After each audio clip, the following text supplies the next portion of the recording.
Bonjour à tous, nous allons revoir comment utiliser les coefficients multiplicateurs dans le cadre d'évolution en pourcentage. Donc ce ne va pas être l'ensemble du chapitre qui va être revu, mais c'est simplement les points liés à l'utilisation des coefficients multiplicateurs. Donc d'abord, on rappelle rapidement. Quand on a une augmentation de t% entre une valeur V1 et une valeur V2, pour passer de la valeur V1 à la valeur V2, on va multiplier par un coefficient multiplicateur. Et donc du coup, pour une augmentation de t%, ce coefficient multiplicateur vaut 1 plus t sur 100. Parce que je vous rappelle que t%, c'est la fraction t sur 100. Du coup, si je regarde sur l'exemple augmentation de 25%, pour passer de V1 à V2, je vais multiplier par 1 plus 25 sur 100. Donc 1 plus 25 sur 100, donc 25 sur 100, c'est 25 centièmes. Donc 1 plus 25 sur 100, ça va faire 1,25. Donc lors d'une augmentation de 25%, pour passer de V1 à V2, je vais multiplier par 1,25. De la même manière, si cette fois, et du coup, on a la valeur d'arrivée, V2, qui vaut V1, on suit le schéma, fois 1,25, pour arriver jusqu'à V2. Cette fois, j'ai une diminution, de nouveau, de t%, de nouveau pour passer d'une valeur V1 à une valeur V2. Cette fois, le coefficient multiplicateur va être 1 moins t sur 100. Et donc, pour une diminution de 25%, on va obtenir, donc de nouveau, on multiplie par 1 moins 25 sur 100, et 1 moins 25 sur 100, donc soit on le fait de tête 1 moins 25 centièmes, soit une méthode qu'on peut faire pour se faciliter le calcul, c'est de se dire qu'on fait 100, puisque 1 c'est 100 centièmes, moins 25. On tombe sur 75 centièmes, et du coup, on a 0,75. Donc pour passer de V1 à V2, on suit le schéma, je multiplie par 0,75. Du coup, V2 est égal à V1 fois 0,75. Voilà, donc c'était les rappels sur le coefficient multiplicateur. Dans le cas d'une augmentation, c'est 1 plus le pourcentage d'évolution. Et dans le cas d'une diminution, c'est 1 moins le pourcentage d'évolution. Un exemple. Donc, si je prends un pantalon de 50 € qui est en solde à moins 15%, je pars de ma première valeur, donc 50 €, et j'arrive à la valeur soldée, V2. Comme on a une diminution de 15%, on va multiplier par 1 moins 15 sur 100.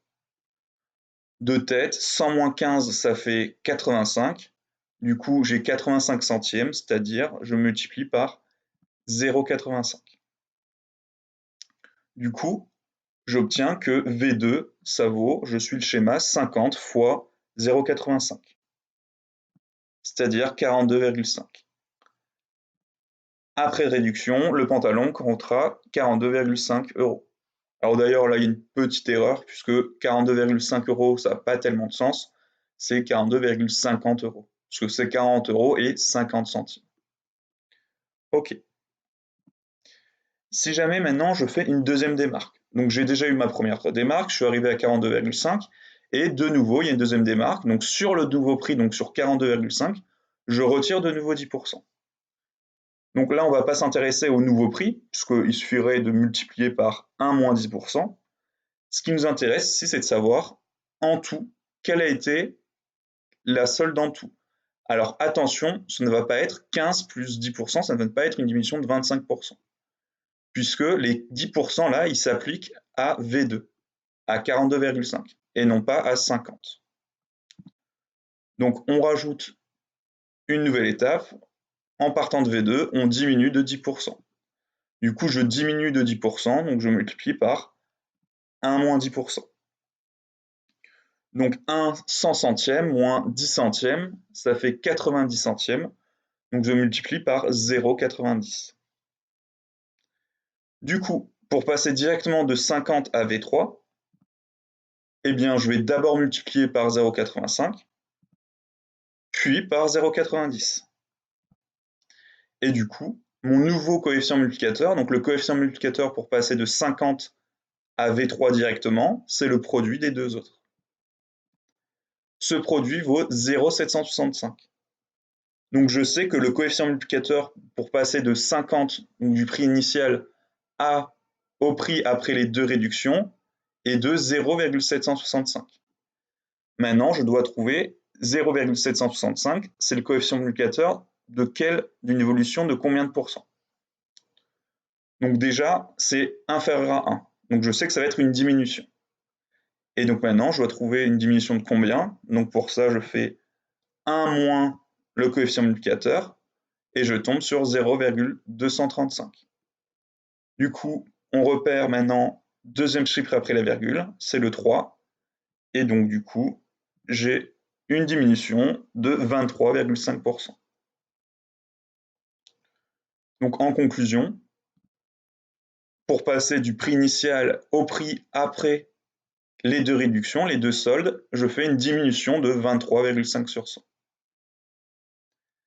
Dernier point qu'on va revoir, c'est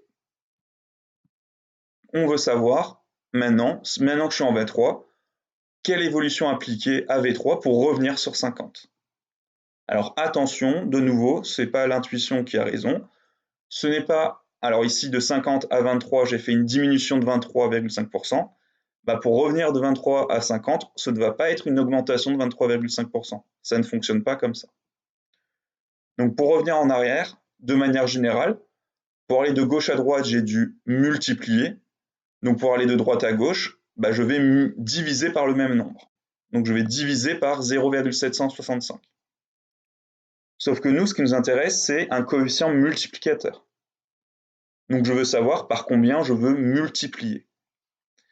Et il se trouve que diviser par un nombre, c'est la même chose que multiplier par 1 sur ce nombre. Donc là, ici, diviser par 0,765, ça revient au même que multiplier par 1 sur 0,765.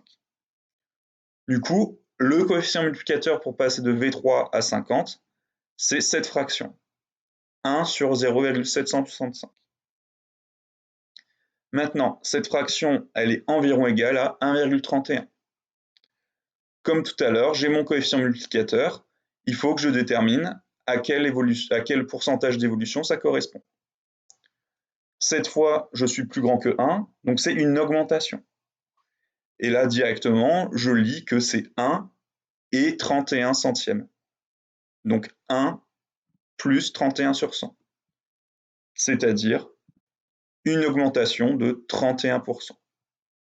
Et on voit bien que le contraire d'une diminution de 23,5%, ce n'était pas une augmentation de 23,5%. Voilà. Ceci conclut les rappels sur les coefficients multiplicateurs. Si vous le souhaitez, vous pouvez vous entraîner sur des exercices en ligne et on va vous en proposer un dans la description de la vidéo. Au revoir.